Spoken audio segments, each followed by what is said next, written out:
Lacey, Dr. Sabo, Dr. Baker, and I see Dr. Snyder out there talking to people, being the kind-hearted soul that he is. So raise your hand if you're medical professionals here in this meeting. Okay, wonderful. You know, one thing that I'm really surprised isn't the right word, but I'm excited about is the amount of medical professionals that are here with us in 3. I've been in this industry a long time, and I have never been with a company in an organization that has as many medical professionals as we have. That's a big deal, right? And I'd like to talk with, it'd be fun if I could talk with each of you and learn from you what made you be attracted to 3, what made you join 3. You don't have time for that. But I suspect it has something to do with the science. I'm really proud of the science that we have. And so, who's new to 3 here? Hasn't joined or new to 3? Okay, good. Have a few of you.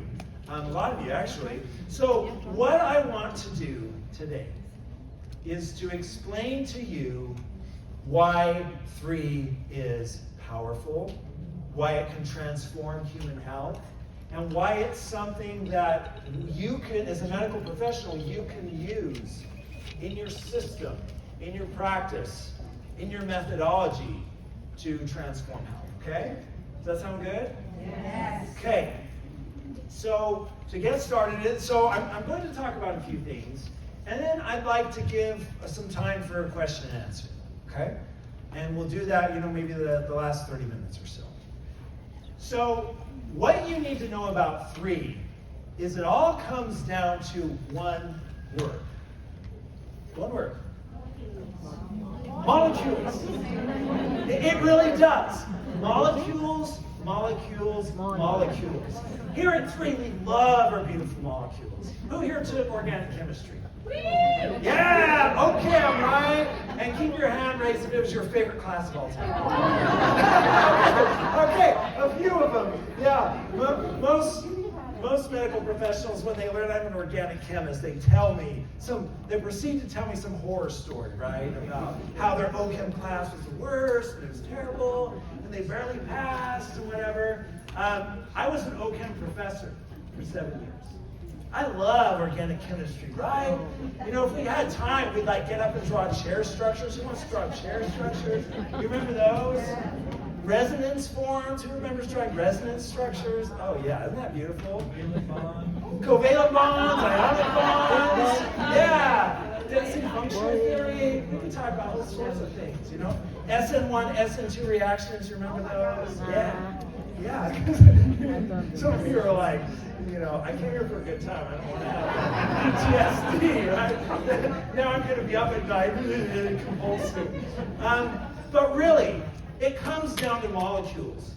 The human body is made up of what? Molecules, right? Proteins, carbohydrates, fats. They're molecules. You have macromolecules, proteins, fats, carbs, complex carbs, right? Where you have repeating molecules that are strung together in a line.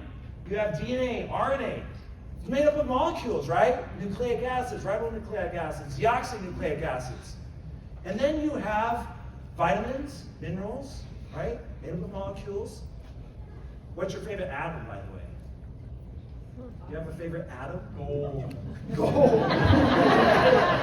Well, my favorite atom is carbon. Carbon, yeah. Carbon is the building block of molecules, right? The lowly carbon. It's a beautiful molecule because it can accept 4 electrons to make covalent bonds. As we talked about, covalent bonds. The sharing of electrons, right? This allows for stable structures that form the rigid framework, not only of the body, but of human health. So when we started this company, and Daniel and I were talking about what we're going to do to be different, how we're going to transform health in new, powerful ways, it all starts with molecules. To give the body the molecules that it needs, because the body performs millions of chemical reactions every single second. And these reactions, in order to function, what do they need? They need molecules, right? In order for those reactions to happen, you need enzymes that catalyze reactions. Are enzymes molecules? You bet they are, right? And for reactions to happen, right? You remember our reaction arrow in Chem 101, right? A plus B, arrow, C plus D, right? A and B, what are they? They're reactants, they're reagents, they're molecules. So we need molecules. A body is a molecular machine. It needs molecules all the time. We need to feed it molecules. And where do we get molecules from? Our food, our diet. That's the number one source of molecules, right? Where else? Plants? Yeah. Where else? Breathing? Yeah. When we take supplementation, those are molecules, right? Pharmaceutical drugs that you as medical professionals prescribe to people, are those molecules? Yeah, absolutely, right? Those are molecules that are made, a lot of them are made synthetically. And you know, a lot of people come up to me and they're like, synthetic's bad, right? Ooh, synthetic, terrible. No, I mean, I was a synthetic chemist for a while.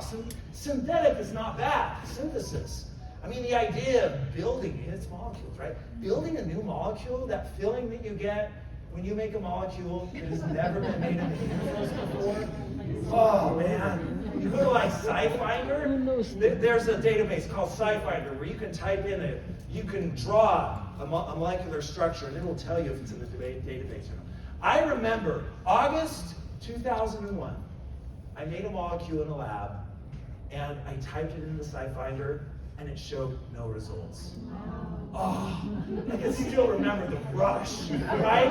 And I just said to myself, Googler, you just made a molecule that has never existed in the universe before. And I called my wife. I'm like, Jane, I made a molecule that's never existed. She's like, you're weird. But anyways, it was a really cool day, right? So synthetic molecules are fine. There's a few drawbacks to them. What are some of the drawbacks to synthetic molecules? Side effects. Side effects, yeah. Because synthetic molecules, when I work for pharma companies, we make synthetic molecules, pharmaceutical drugs. And pharmaceutical drugs are powerful, but they're designed to bind to enzymes so tight. Bonding dissociation constants, KDs. Who likes KDs? I love me a good KD, yeah. Nobody raises their hand. Oh, there we go. Patrick, all right. Bonding dissociation constants. That basically talks about how tight a molecule binds to its receptor. And pharmaceutical drugs, you want a KD that's nanomolar or picomolar. You want it to bind so tight that it's not coming off. You basically want it to be a suicide inhibitor. Yeah, isn't that a cool name? Suicide inhibitor. It comes on and it doesn't come off. And that's how a lot of pharma drugs are designed, because they need to elicit a response immediately, right? You're in this death spiral and you need to pull it up, right? So you need really tight binders. The thing about molecules from plants is they're not nanomolar inhibitors. They're not picomolar inhibitors. They're micro, or sometimes even millimolar inhibitors. And that's because they're designed to pop on and off of the body. So it's like gently guiding the boat into the shore. That's what molecules from plants are designed to do. Now, pharmaceutical drugs. What percent of pharmaceutical drugs come from plants? Are plant derived? I heard it. 40%. About 55%. Now, when you go to cancer drugs, that goes up to like 60. So half of all the molecules, beautiful molecules that you doctors prescribe, come from plants. And I remember one day I was tasked to design a drug, and they gave me this huge dossier. They sit on my desk. You're to design this drug, and it needs to do whatever, and here's all this information. And as I was flipping through the information, one of the molecule, there was a beautiful molecule, right? I was flipping, beautiful molecule, right? So I stopped, looked at the page, and it said, so I was designing HIV integrase inhibitors, and they said, well, our research team has actually found that there's this molecule, what is it, dynamycin 1? I can't remember what it was, maybe dynamycin, but they were like, here's a molecule from a plant that already does that. I'm like, and for me, you know those times in your lives where something hits you like a load of bricks and you can see things clearly, and you can still remember those to this day, right? You can remember how how the air smelled. You can remember, just bring it back, all the sensory things come back. I remember sitting at my desk when I was eating peanut M&Ms, because I love peanut M&Ms. That's what I ate that's what I used to eat when I was thinking. I don't do that. But anyways, I used to be an addict. I'm clean now. But I remember thinking to myself, Goober, why are you here making a synthetic molecule, trying to design a synthetic molecule, when there's already a molecule from a plant that does that?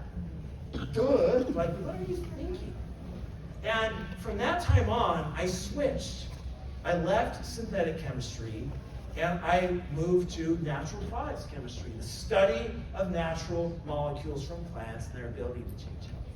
So for us here at 3, it's all about molecules. And let me see if I can turn this around without throwing it off the stage. Yeah! Look at that! Oh, yeah! Good.